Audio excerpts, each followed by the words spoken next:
할렐루야. 10월 15일 아까베 시간이 돌아왔습니다. 오늘은 사무엘하 16장 1절에서부터 23절까지의 말씀을 통해 악을 악으로 갚지 않는다 라고 하는 제목으로 말씀 나눠보도록 하겠습니다. 오늘 말씀 1절부터 23절을 크게 보면 세 부분으로 나누어 생각할 수 있습니다. 세 명의 등장인물들이 나옵니다. 첫 번째는 시바라고 하는 사람입니다. 먹을 것을 가지고 와서 다윗을 돕는 것처럼 보이지만 그는 실상은 무비보셋의 재산을 차지하려고 하는 다른 꿍꿍이가 있는 사람입니다. 두 번째로는 사울 집안의 시므이입니다. 다윗이 쫓겨갈 때 그를 조롱하고 저주하는 인물이죠. 그리고 압살롬입니다. 무혈입성하며 반란에 성공한 듯 보입니다. 그의 곁에 있는 책략가인 아히도벨이 있습니다.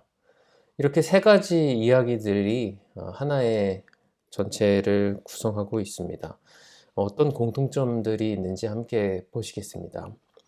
먼저 첫 번째 말씀드린 시바라고 하는 종을 보시기 바랍니다. 시바는 무비보셋이라고 하는 이 사울 가문의 가장 마지막에 남아있는, 그리고 다윗이 후대하고 있는 사람의 종입니다. 시바는 많은 음식들을 가지고 와서 다윗의 환심을 사는데 성공합니다. 하지만 이것은 순수하게 압살롬의 반란에 쫓겨가는 다윗을 구제하기 위함이 아니라 그가 무비보셋을 속이고 또한 다윗도 기망하며 그 재산을 탈취하기 위한 하나의 작전에 불과합니다. 두 번째를 보시면 시므이라는 사람입니다.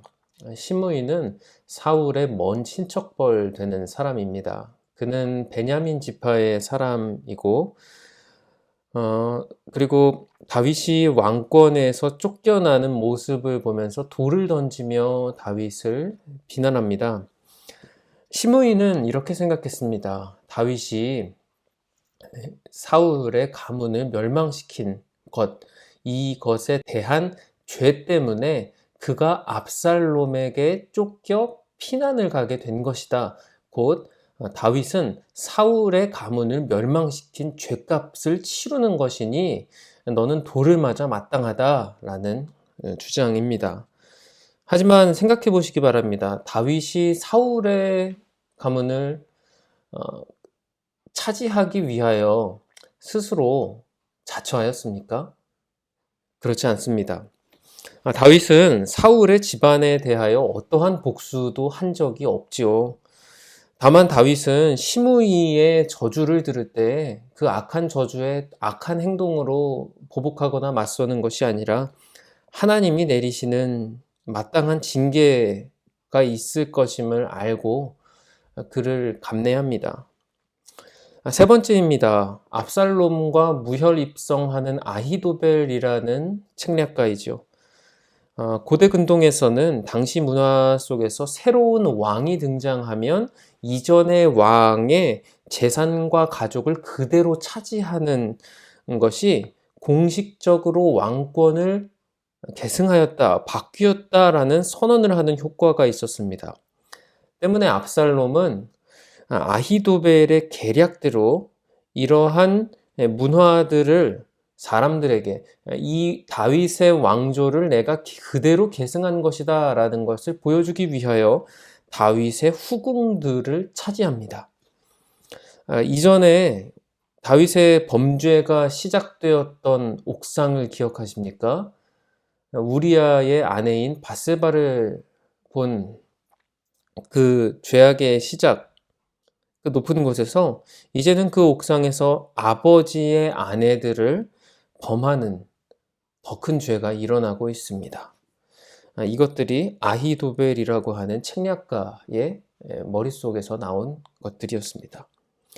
오늘 말씀에는 세 명의 등장인물이 등장하죠. 다시 한번 정리해보면 첫 번째는 시바, 그리고 두 번째는 시므이, 세 번째는 아히도벨이었습니다.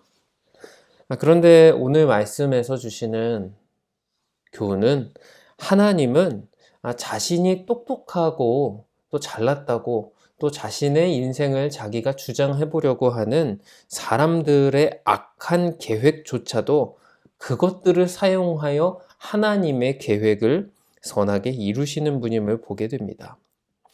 아히도벨은 압살롬과 다윗의 사이를 이간질하며 압살롬을 지지한 자신의 입장을 강화하지요.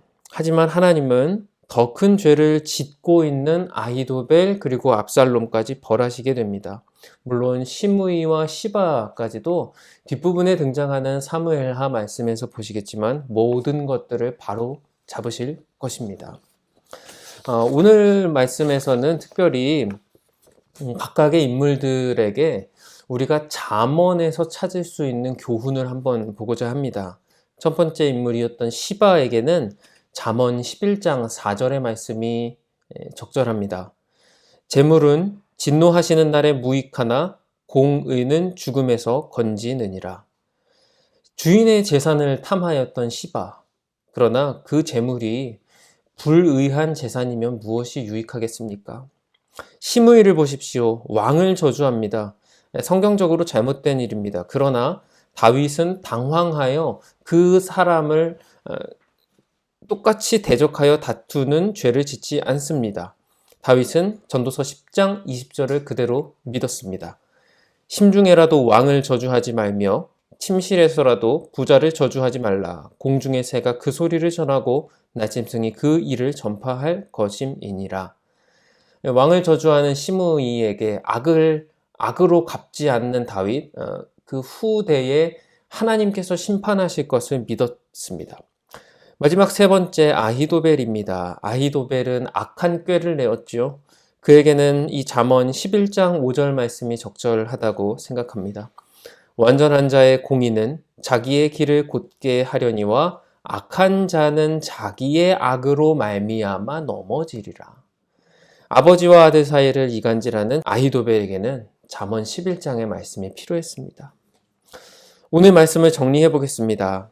다윗은 비록 쫓기는 신세였지만 힘과 명분을 앞세워 저주하는 시므이를 잡아다가 죽이지 않았습니다. 악을 악으로 갚지 않고 겸손하게 자신의 억울함을 하나님에게 탄원했죠. 우리는 억울한 일을 경험할 때에 어떻게 반응하나요?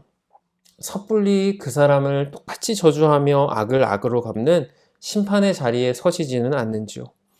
우리는 이렇게 기도해야 합니다. 시편 12편 1절 2절입니다. 여호와여 도우소서. 경건한 자가 끊어지며 충실한 자들이 인생 중에 없어지나이다. 그들이 이웃에게 각기 거짓을 말하며 아첨하는 입술과 두 마음으로 말하는도다. 이렇게 사람들이 악한 일을 하지만 그러나 우리는 사람의 행위가 자기 보기에 모두 정직할지라도 여호와는 마음을 감찰하신다는 잠언 21장의 말씀처럼 우리는 악을 악으로 갚지 말고 하나님의 말씀을 믿으며 우리 자리를 지켜야 할 것입니다. 사랑하는 성도 여러분, 이러한 말씀의 자리를 지켜주시기를 축복합니다. 기도하겠습니다. 하나님 아버지, 오늘 말씀을 통하여 또 저희에게 교훈해 주셔서 감사합니다. 악을 악으로 갚지 아니하고 하나님께서 악을 갚으실 것을 믿으며 저희는 말씀의 자리를 인내하며 지키는 제자들이 되게 하여 주시옵소서. 예수님 이름으로 기도드립니다. 아멘. 하나님의 뜻을 구하는 주말 되십시오. 감사합니다.